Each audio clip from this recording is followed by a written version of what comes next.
क्या है। तुलसी बाबा यही लिखते हैं कि सीता के विरह में विलाप कर रहे हैं, बन बन ठोकर खा रहे हैं। जो हमारी बुद्धि है उतना ही न सोचेंगे। दूसरे ही दोहे में तुलसी बाबा ने लिखा, जो अनहि व्यापक विभु को कहूँ बुझाऊ नात मोहि सो।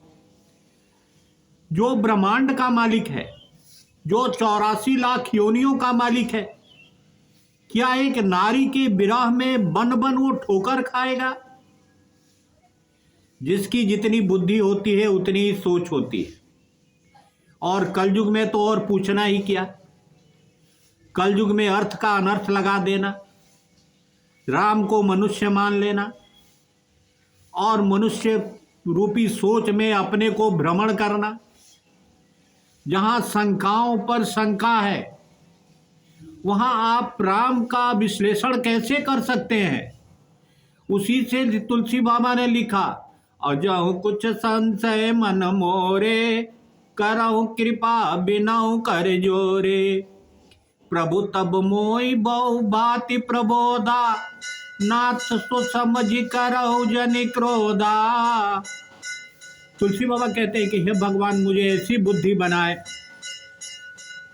ऐसी बुद्धि दे जैसे मैं आपके बारे में समझ सकूं। हम लोग मनुष्य हैं, केवल इंसान के रूप में ही हम सोचते हैं, समझते हैं। इसके बाद 84 लाख योनियों के बारे में हम सोचते नहीं। और इस जो ब्रह्मांड का मालिक है, जो कण कण का मालिक है, उसको हमने एक छोटे में तोल लिया, छोटे में समझ लिया। यही हमारी बुद्धि, जो हमारी बुद्धि है, अज्ञानता की जड़ है, मूर्खों की जड़ है। हम जो भी सोचते हैं संसार की ओर छोड़ते हैं। और ये संसारी सत्य नहीं है। संसार इसलिए सत्य नहीं है कि अगले पल क्या होगा ये कोई नहीं जानता। मुझे कब मरना है, कब जन्म लेना है, मेरे साथ अगले पल क्या होगा, ये कोई समझ नहीं पाता, क्योंकि हमारी बुद्धि उतना सोच ही नहीं सकती है। हम जो भी सोचते हैं, मुझे ये चाहिए, मुझे वो चाहिए, ये मेरा है, ये तेरा है, इसमें में ही अपना जीवन बर्बाद कर देते। और ना मेरा है ना तेरा है, ये तो सब ऊपर वाले का है। इतना जानने के बावजूद भी हम समझ नहीं पाते। भगवान के घर भी आते हैं तो भगवान से यही मांगते। अरे यार, पत्थर की मूर्ति से क्या मांगते हो जो खुद पत्थर है? और आपने आज तक समझा नहीं कि भगवान एक फोटो है, एक पत्थर नहीं है। वो तो व्यापक है और इतने विशाल है कि कण कण में भी है, हम में, तुम में, खड़ खम में, हर जगह भगो ईश्वर की ऊर्जा मौजूद है। और आप जानते भी हैं, अनुभव भी करते हैं। और आपका मन जो है वो शरीर से अलग है, शरीर अलग है, मन अलग है। और इसका अनुभव रोज करते हैं, हर पल करते हैं। तो भी भगवान को आपने मंदिर, मस्जिद, गुरुद्वारे में बांट दिया।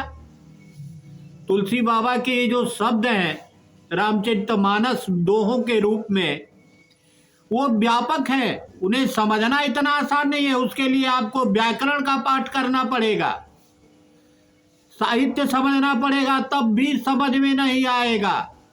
उन्होंने लिखा, तब करा सब मोह बनाही, राम कथा पर रुचि मन माही।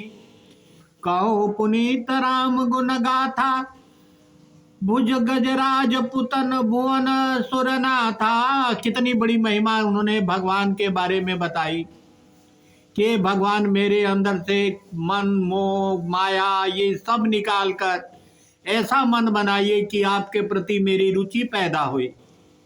बंदो पद धरि धरिन सिर, बिनौ कर कर जोरी। बरन रकबर विशद जसो, श्रुति सिद्धांत निचोरी। उन्होंने साफ कहा, वेदों के सिद्धांतों को निचोड़ कर हमें समझाएं प्रभु। वेद का मतलब ज्ञान होता है। तुलसी बाबा ज्ञान के पुजारी हैं, कोई कथा कहानी के पुजारी नहीं है। और यही हमारे सोचने में और तुलसी बाबा के सोचने में इतना बड़ा अंतर है। हम कलयुगवासी हैं, हम किसी भी चीज को संसारिकता से सोचते हैं, जोड़ते हैं, रखते हैं, जबकि हमारे सनातन धर्म में संसारिकता का कोई महत्व नहीं है। सनातन में ज्ञान का है, सेवा का है, इसका महत्व है। बोले श्री रामचंद्र शंकर जी भज।